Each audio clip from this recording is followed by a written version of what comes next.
aqui. Mas nós queremos que o Senhor tenha algo para nós ainda, para ministrar nosso coração. Fala conosco, usa teu filho, Senhor, nesses minutos que ainda nos restam, para falar poderosamente a nossa alma. Pai, eu lhe peço que assim seja, em nome de Jesus. Amém. Aleluia! Glória a Jesus! Glória a Jesus. Aleluia. Salve os irmãos com a paz do Senhor. Amém! Assim como estavam de pé, queria que os irmãos abrissem comigo vossa Bíblia, 2 Reis 6. Vou ler dois versículos somente. 2 Reis 6, o versículo 15 e o 16.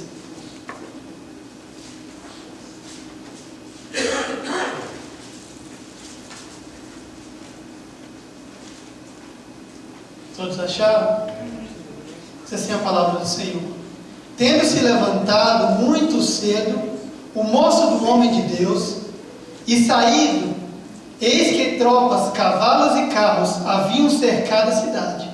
Então o seu moço lhe disse: ai meu Deus, ai meu Senhor, que faremos? E ele respondeu: não temas, porque mais são os que estão conosco dos que estão com eles. Poderia sentar. Aleluia! Quero confessar que, quando o pastor, eu não fui avisado na quinta-feira, mas na sexta,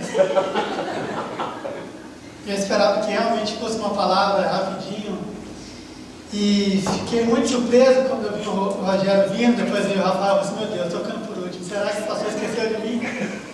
Fiquei um pouquinho feliz, mas ele não tinha esquecido. Amém! Mas a palavra diz que nós devemos estar preparados para todas as horas, Aleluia! todos os momentos. Aleluia!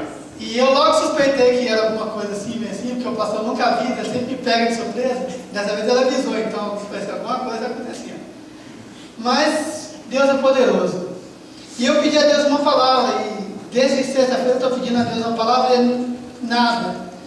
E hoje de manhã eu levantei e, assim do nada, Deus me deu essa palavra. Deus me deu essa passagem, colocou no meu coração. Minha esposa até perguntou, era umas 11, meio-dia, já tem a palavra, e estudou, mas eu não estudei ainda totalmente, mas Deus me deu a palavra. Aleluia! Agora é só comer um pouquinho e levar para a igreja. Amém!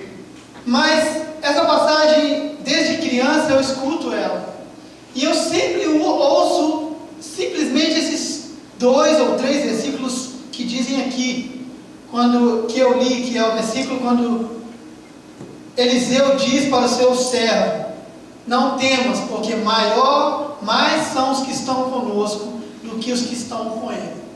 Deixa eu fazer uma recapitulação aqui do que está acontecendo nesse âmbito, nessa história aqui. Primeiramente, o exército sírio, ele declarou guerra contra o povo de Israel. E naquela época o povo sírio, eles eram muito poderosos. Eles tinham um exército muito poderoso. E ele se lançou, ele entrou em guerra contra Israel. E a palavra diz que eles tramaram, e o seu rei fez um plano para ir contra o povo de Israel. Mas o Deus de Eliseu contou todos os planos que Deus que o seu rei tinha falado, o rei da Síria. E quando o rei da Síria contou para o pessoal, falou assim: ó, nós vamos fazer isso, isso e isso. Um dos seus soldados falou assim: ó, não adianta fazer isso. Por quê? Porque lá dentro, lá em Israel, tem um profeta que conta tudo o que o Senhor fala, tudo o que o Senhor trama. Dentro do seu quarto, ele trama tudo, ele conta para ele. E não adianta você fazer nada. E antes disso, Eliseu tinha falado para o rei de Israel, falou assim: ó, vocês vão ser atacados, mas você não passa por esse caminho aqui. Esse caminho que eu estou falando, não vai por esse lado, vá pelo outro lado. Porque naquele lado ali, o pessoal vai estar te esperando. Naquele lugar ali, o pessoal vai estar te esperando. Então não passe por ali, passe por lá de cá. E o povo obedeceu. O povo simplesmente fez aquilo que Eliseu mandou. E diz a palavra de Deus, que diz que não foi nenhuma, nem duas, foram várias vezes que eles tentaram pegar o povo de Israel, mas não conseguiram. Então o que o rei da Síria fez? Falou assim, ó, então vamos fazer o seguinte, nós vamos agora até Eliseu e vamos pegar ele, vamos matar ele. Aí acaba com a situação, nós vamos ficar livres, nós vamos poder matar o povo de Israel. Nós vamos ir contra eles e vencerem eles. Mas diz a palavra que eles tramaram e Eliseu estava numa cidade chamada Dotã. E chegando lá, e é onde que entra esse versículo, eles estavam deitados, dormindo de noite, e aqui, como diz o versículo aqui, de manhã bem cedo, o seu ajudante ou a pessoa, o seu servo, se levantou de manhã e viu que a cidade, eles estavam cercados de pessoas, que o povo sírio colocou cavalos, carros, carruagens e cercaram todo o povo. E ele ficou em pânico, falou assim, meu Deus, e agora? Nós estamos perdidos, agora nós vamos perecer, agora nós vamos morrer porque nós não temos ninguém. Nós estamos sozinhos aqui, são poucas pessoas aqui, o que nós vamos fazer agora? E Eliseu, com a sua sabedoria, ele fala assim, não temas, porque maior é o que está conosco, mais é o que está conosco do que o que está no mundo.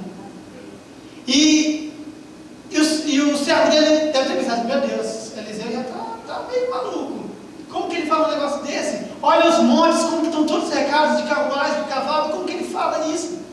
Que nós somos maiores, que somos mais pessoas, sendo que nós somos só essa tempo aqui, somos só esse povo aqui. Ele deve estar maluco, deve ter alguma coisa errada com ele. Mas Eliseu faz uma coisa que todo crente deveria ter. Ele pede a Deus que abra a visão do povo. Ele pede a Deus que abre a visão do servo.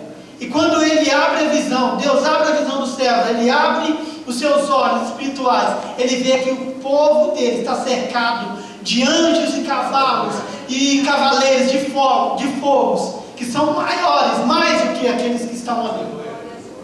Então ele entende o que é que Eliseu estava dizendo naquela passagem. E nessa passagem eu tirei 3 pontos essenciais para a vida de um crente, para a vida de um cristão. Só aqui falando de cristão, aqui só tem crente hoje. E o Rafael falou aqui sobre o amor. O Rogério falou sobre pedir a Deus amor também. E sem amor é impossível você fazer todas essas coisas que eu vou falar aqui. Primeiro, você ter comunhão com Deus. Porque a palavra diz que Deus é amor. Se você não tiver amor, você não vai ter comunhão com Ele. Você não vai estar junto dele. Por quê? Porque você vai ser totalmente, cada dia provado, cada dia incentivado, ou, como que eu vou dizer, ele vai te instigar a usar o seu amor, a exercitar o seu amor, para você ter uma maior comunhão com Ele. Então o primeiro tópico é ter comunhão. A palavra diz em Provérbios 3, no verso 5 e 6, diz assim, ó, confiei no Senhor de todo o coração. Confie no Senhor de todo o coração e não se apoie nas suas próprias inteligências. Lembre de Deus em tudo que fizer e Ele lhe mostrará o caminho certo. Agora, para você saber o caminho certo, você tem que ter comunhão com Ele. Bem. Muitas das vezes nós passamos por coisas que eu até penso, até falo, né? Meu Deus, por que eu estou passando por isso? E já foi falado aqui em cima que às vezes Deus ele deixa passar a gente por provas. Para a gente passar por provas, para a gente ter mais comunhão com Ele, para a gente vencer. E eu e a Jennifer, nós estávamos dando curso para um casal aqui da igreja. E era engraçado que as provas que eles passavam, às vezes na semana anterior a gente passava primeiro, para a gente aprender, para depois ensinar para eles. Amém, aleluia. Mas, na hora dessas provas, você não pode murmurar. Você tem que dar glórias a Deus. Você tem que agradecer a Deus por Ele estar deixando você passar por isso. Porque, através disso, você pode abençoar outras vidas. Você pode levar a pessoas que não conhecem a Deus. Aleluia. Eu estava ouvindo até um testemunho ontem do pastor Lucinho, é um pastor de jovem, e ele estava falando que muitas das vezes agora, como ele está bem famoso no Brasil, as pessoas querem colocar ele como pastor de igreja, mas ele não quer. Ele falou assim, ó, eu fui chamado por Deus para pregar para os jovens. Por quê? Porque Deus, Ele proporcionou a mim passar por dificuldades na minha juventude, ou quando eu era adolescente, para que hoje eu estivesse aqui e pregasse para as pessoas que eram da minha idade naquela época, ou seja, os jovens e adolescentes. Então muitas vezes você passa por problemas, muitas vezes você passa por dificuldades, mas se você tiver a comunhão com Deus, igual Eliseu tinha, você vai ficar tranquilo. Eliseu, ele ficava tranquilo. Até quando o céu chegou para ele estava tranquilo. Ele sabia o Deus que ele confiava. Ele tinha comunhão com o Deus que ele confiava. Davi, quando foi enfrentar o Golias, ele foi tranquilo. Por quê? Porque ele sabia que o Deus que ele servia queria lutar por ele. Foi tanto que ele falou para Golias: você afronta não a mim, mas o meu Deus. E o meu Deus vai te vencer. Não sou eu, não é pelas minhas forças, mas sim pelo meu Deus. Isso é comunhão com Deus. Muitas das vezes nós entramos, como já foi falado aqui, entramos na igreja e saímos da igreja, mas nós somos simplesmente ouvintes. Somos simplesmente pessoas que estão aqui para ouvir a palavra, mas nós não vivemos a comunhão, nós não vivemos o dia a dia com Deus.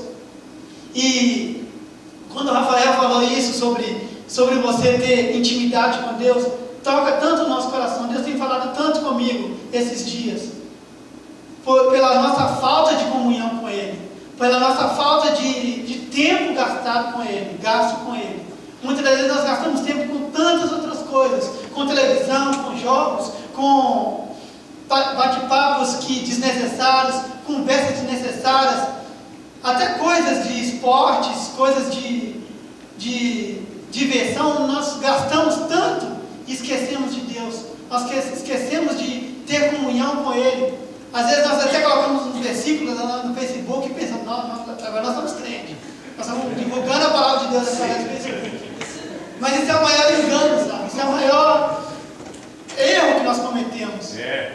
Não que nós vamos parar de fazer isso, nós devemos fazer isso, mas isso não é o suficiente para mostrar que você tem intimidade com Deus, você tem comunhão com Deus. Muitas das vezes nós somos levados a problemas e Deus, Ele traz respostas para as pessoas através da nossa vida, mas precisa de você ter comunhão com Deus, precisa de você ter vida com Ele. As palavras não vão sair da sua boca assim simplesmente, você tem que ter comunhão com Ele. A segunda coisa foi que eu vi nesse versículo, nessa história, foi visão. Muitas das vezes nós não temos visões espirituais, nós temos só visões carnais, visões do mundo carnal, do mundo material. Nós não temos visão espiritual, nós não vemos além dos nossos olhos. Muitas das vezes Deus, Ele mostra as coisas para nós na frente, nós estamos ali, só do nosso lado aqui, poucos centímetros no nosso rosto, mas Deus vai mais além. Deus vai mais. Ali o jovem só via aquela multidão que estava ali, só aqueles soldados que estavam ali ao redor, mas Eliseu, por ter comunhão com Deus, ele via mais além, ele via mais sobre os montes, ele via os cavalos e os cavaleiros que estavam ao redor do monte. A palavra diz assim, no 17 diz assim: orou Eliseu e disse ao Senhor: peço-te que lhes abra os olhos, para que vejam. E o Senhor abriu os olhos do moço, e ele viu que o monte estava cheio de cavalos e carros de fogo em redor de Eliseu. E muitas das vezes nós passamos por coisas e nós vemos só o hoje. Fala assim: meu Deus, é hoje que eu pereço. Mas Deus, aquela prova não é nada para a sua vida. Aquela prova é só simplesmente para te dar uma força, ou seja, para só te levantar um pouquinho mais. Mas Deus tem muito além daquilo. Aleluia. Muitas das vezes nas provas nós murmuramos, nós trazemos muitas dificuldades. Às vezes a prova é tão pequena, mas nós trazemos dificuldades que nem tem naquela prova. Às vezes nós pensamos: meu Deus, é é agora que eu vou. Mas nós devemos usar essas provas para glorificar o nome do Senhor. Aleluia. Em Filipenses, e o Espírito de Deus trouxe no meu coração agora, em Filipenses, 1 Filipenses, ele conta uma história, conta a história de Paulo, que Paulo foi preso e ele ia ser julgado, e no Filipenses 1, 12 e 14 diz assim, ó: quero ainda, irmão, cientificar-vos de que as coisas que me aconteceram têm antes contribuído para o progresso do Evangelho, de maneira que as minhas cadeias em Cristo se tornam conhecidas de todas as guardas pretorianas e de todos os demais. Aqui, nessa história, Paulo estava sendo preso. E como Paulo era estudado, era um homem de estudo, um homem diferente, ele não poderia ser preso nas cadeias normais. Então ele foi colocado com a guarda pretoriana. Era a guarda do rei. Era uma guarda especial, não era a guarda normal. E conta a palavra, e conta que em Filipenses, Paulo fala que cada dia era colocado umas pessoas para cuidar dele. E foi exatamente o que a Solange falou aqui, da irmã dela. E Paulo, preso, ele aproveitava para pregar o Evangelho. Ou seja, na dificuldade, como eu falei aqui, na dificuldade, às vezes nós murmuramos. Imagina se Paulo estivesse lá e os soldados presos lá com ele e falassem: não aceita Jesus não, porque esse Jesus que eu sirvo, ele me deixou preso aqui. Esse Jesus que eu sirvo, ele não me salva das prisões não, ele deixa eu apanhar. Mas não, Paulo pregava o Evangelho. Paulo demonstrava o Evangelho. Por quê? Porque ele tinha visão. Ele via além do problema. Ele via além daquilo que ele estava passando naquele momento. Aleluia. E muitas das vezes Deus ele te dá essa oportunidade de mostrar às pessoas lá fora o Deus que você serve.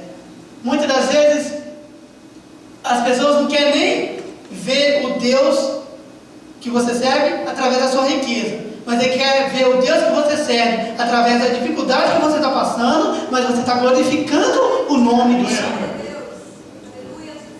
Então nessa noite, esse é o segundo tópico. Tenha visão espiritual. Não viva só de visão carnal. Não viva só a sua vida medíocre ou a sua vida assim que você vê com seus olhos carnais, porque da porta para fora eu não consigo ver mais. Eu só vejo até o Rogério. Do Rogério para fora eu já não consigo ver. Mas Deus, Ele sabe exatamente o que eu vou passar depois que eu sair daqui dessa igreja. Aleluia. Ele sabe que está preparado para mim no dia de amanhã, segunda-feira. Ele sabe exatamente por que eu passo por alguns problemas. Muitas das vezes eu até intercedo a Deus, eu indago a Deus por quê. Mas depois eu lembro que o Senhor, Ele tem controle da minha vida. Ele tem controle da situação. E eu estou aqui nos Estados Unidos há 13 anos, eu tenho saudades da minha família, mas Deus sabe por que eu estou aqui. Talvez eu não estivesse aqui, talvez eu estaria no mundo, ou estaria no Brasil, não sei o que eu estaria fazendo. Mas eu sei que o que Deus tem para mim, eu tenho que viver, e eu tenho que glorificar o nome dEle, através da minha vida. E isso, você tem que ter visão, você tem que ter discernimento espiritual. E o terceiro e o último que eu queria encerrar agora é submissão. Submissão, eu olhei no dicionário, diz assim, ó, a definição de submissão: ato ou efeito de submeter, obediência voluntária, sujeição, submissão perfeita, humildade, humilhação. Até o pessoal vai falar que agora, como eu sou fã de jiu-jitsu, que agora a submissão não é nada a ver, não tem nada a ver. Só usei submissão para combinar aqui com a palavra. Mas a palavra submissão, o essencial da submissão é a obediência voluntária, sujeição.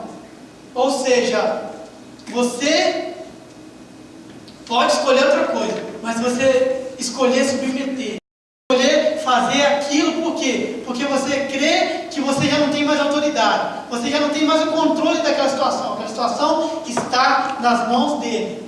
E aqui o povo, ele submeteu a Deus. Por quê? Deixa eu explicar para você. Você talvez vai pensar que não tem nada a ver, mas no verso 22 e 23, é o final da história, quando o povo foi lutar contra o povo de Israel. Primeiro, Eliseu pediu que Deus abrisse os olhos do servo dele. Depois, Eliseu pediu que Deus cegasse o povo sírio. E o povo sírio ficou cego por algum tempo. E o Eliseu chegou para ele e falou assim: ó, vem cá que eu vou mostrar para vocês os caminhos, vem cá. Eu vou mostrar para vocês quem que vocês estão procurando. Aí o povo seguiu. E Eliseu levou eles exatamente dentro de Israel. Ou seja, é como se você fosse uma pessoa rica e eu fechasse seus olhos, se você tivesse cheio de colar de ouro, de anel de ouro, de relógio, de coisas valiosas, e fechasse seus olhos e te levasse lá para a favela da Rocinha. O que ia acontecer? Eles iam te roubar tudo. Eles iam tirar tudo de você. Por quê? Você seria uma presa fácil lá dentro. Então, o Eliseu levou o povo e deixou ele lá dentro do território dele, lá em Israel. E o rei falou assim: e agora, Eliseu, o que você quer que eu faça com eles? Você quer que eu destrua eles? Mas Eliseu diz assim, ó, não. Diz lá no versículo 21 e 22, diz assim, ó: quando o rei os viu, perguntou a Eliseu: feri-lo-ei, meu pai? E respondeu ele: não os ferirás. Feres aqueles que fizeres prisioneiros com a tua espada e o teu arco. Porém a este, manda pôr-lhes diante pão e água, para que comam e bebam, e tornam a seu senhor. Oferecei-lhe o rei grande banquete, e comerão e beberão. E despediu e foram para o seu senhor. E da parte da Síria não houve mais investida da terra de Israel. Então ele fez exatamente aquilo que foi falado aqui, o amor. Ele levou comida, deu comida para o povo. Ele poderia ter matado o povo, por quê? Como já foi falado no início, aquele povo já tentou contra eles. Aquele povo já tentou matar eles, já guerreou contra eles, mas eles não. Eliseu falou assim: não, vocês vão dar comida e vão dar eles de volta. A palavra diz que depois daquilo, por algum tempo, eles não mais investiram contra o povo de Israel. É bem verdade que depois no versículo 24 ele fala exatamente ao contrário, que eles investiram, que eles guerrearam totalmente, mas a gente não sabe qual é a passagem, qual o tempo que ficou entre o versículo 23 e o versículo 24. Mas a palavra diz que da parte da Síria não houve mais investida na terra de Israel. Então eles ficaram um tempo sem guerrear contra Israel. Agora imagine se eles tivessem feito o contrário, se eles tivessem matado o povo. Automaticamente eles já veriam com os seus cavalos, a notícia ia chegar lá e eles iam investir mais. Talvez eles poderiam até ter tido uma matança maior. Mas diz assim, em Provérbios 25, 21 e 22, diz assim, deixa eu ler aqui para você rapidamente, porque nosso tempo já está esgotando. Diz assim, ó: se o que te aborrece tiver fome, dá-lhe pão para comer, e se tiver sede, dá-lhe água para beber, porque assim amontoará brasas vivas sobre a sua cabeça, e o Senhor te retribuirá. Em Mateus 5,44 diz assim, ó: orar pelos que os perseguem e amar os inimigos. Então muitas das vezes esses três tópicos não estão na nossa vida como crente. Como eu falei no início, essa palavra é para crente, essa palavra é para pessoas que têm a vida entregue a Deus. São pessoas que se dizem crentes. Primeiro, ter comunhão com Deus, porque uma coisa vai puxando a outra. Se você tem comunhão com Deus, a sua visão espiritual vai abrir. Se você tem comunhão com Deus e você tem visão, você vai ser submisso a Deus. Por quê? Porque você vai saber que Ele é o autor e consumador da sua fé. Ele que vai tomar a direção da sua vida. Então nessa noite, sei que uma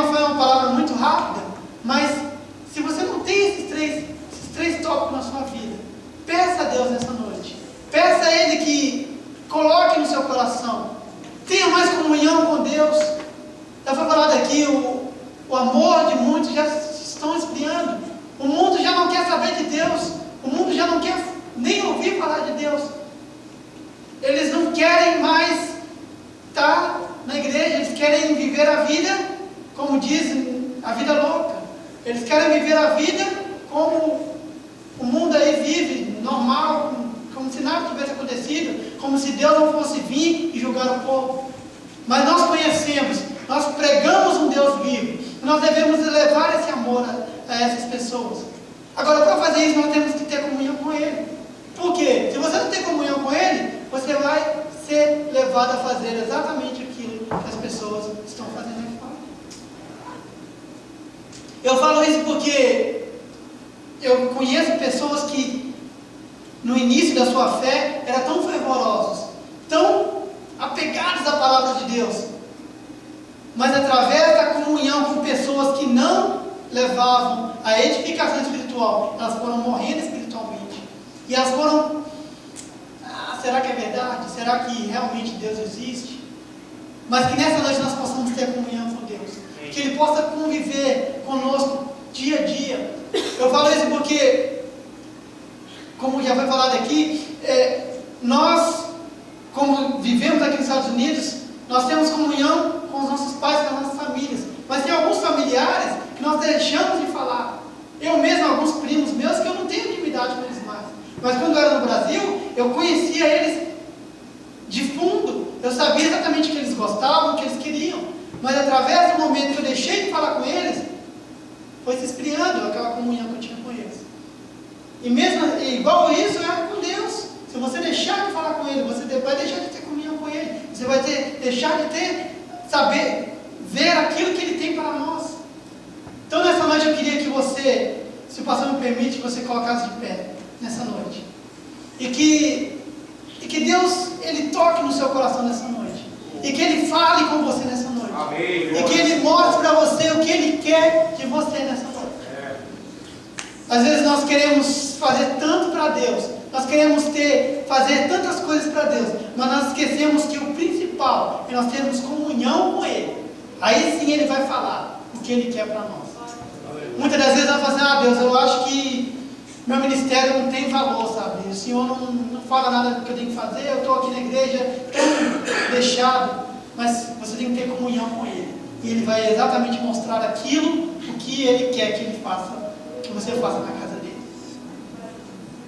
Aqui nos Estados Unidos nós estamos aqui numa terra distante, numa terra onde que pessoas estão necessitadas de conhecer ou de voltar à presença de Deus.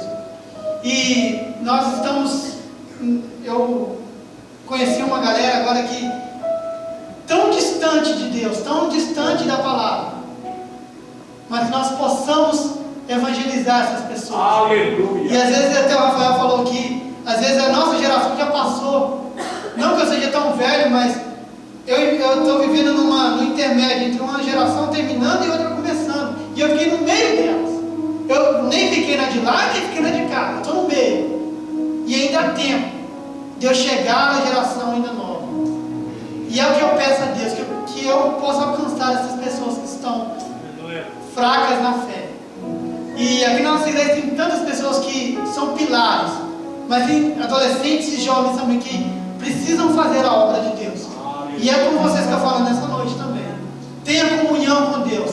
Não deixa que o mundo aí fora, as coisas estão se tornando tão fácil de você ir contra a palavra de Deus, mas não deixa que essa raiz venha penetrar no seu coração, mas que a palavra de Deus ela venha estar viva a cada dia na sua vida. E você tenha comunhão como Eliseu teve, que você tenha sabedoria como Eliseu teve, de falar que Deus, o maior é o que está com você, mais é o que está com você do que os que estão no mundo. Então nessa noite eu queria que você fechasse seus olhos e orasse comigo. Se você quiser, levante sua mão. Se você tem algum pedido, alguma coisa especial, sabe? O altar está aberto. Se você quer oração, se você quer que Deus toque a sua vida, se você vê que a sua vida não está de acordo com aquilo que Deus tem para você, se Deus tem te incomodado essa semana em ter mais comunhão com Ele, esse é o momento nessa noite de você pedir a Ele comunhão.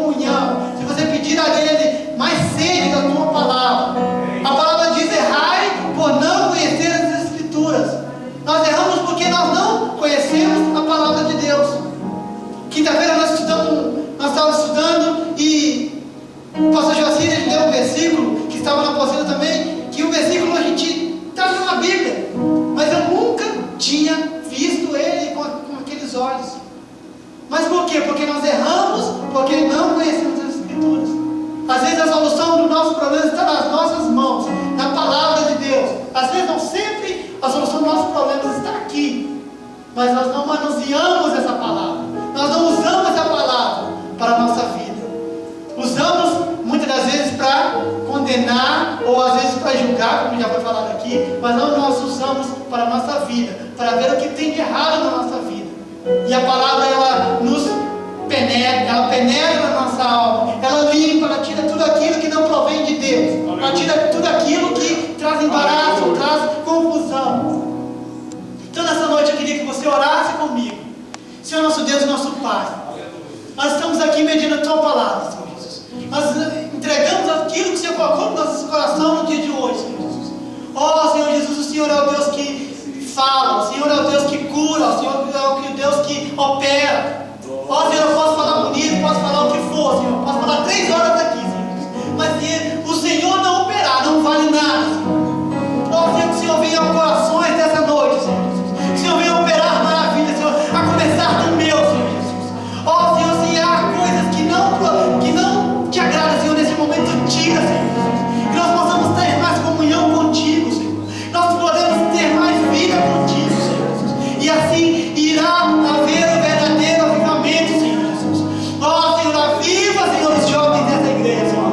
Aviva, Senhor, toda a geração dessa igreja. Em nome de Jesus, aleluia. Que elas possam, Senhor Jesus, ter mais comunhão contigo. Oh, Mais glória a vidas Deus. contigo. Ó Senhor Jesus, porque sabemos que elas já têm, Senhor Jesus. Mas que elas possam estar mais conectadas com a Tua presença, Senhor Jesus.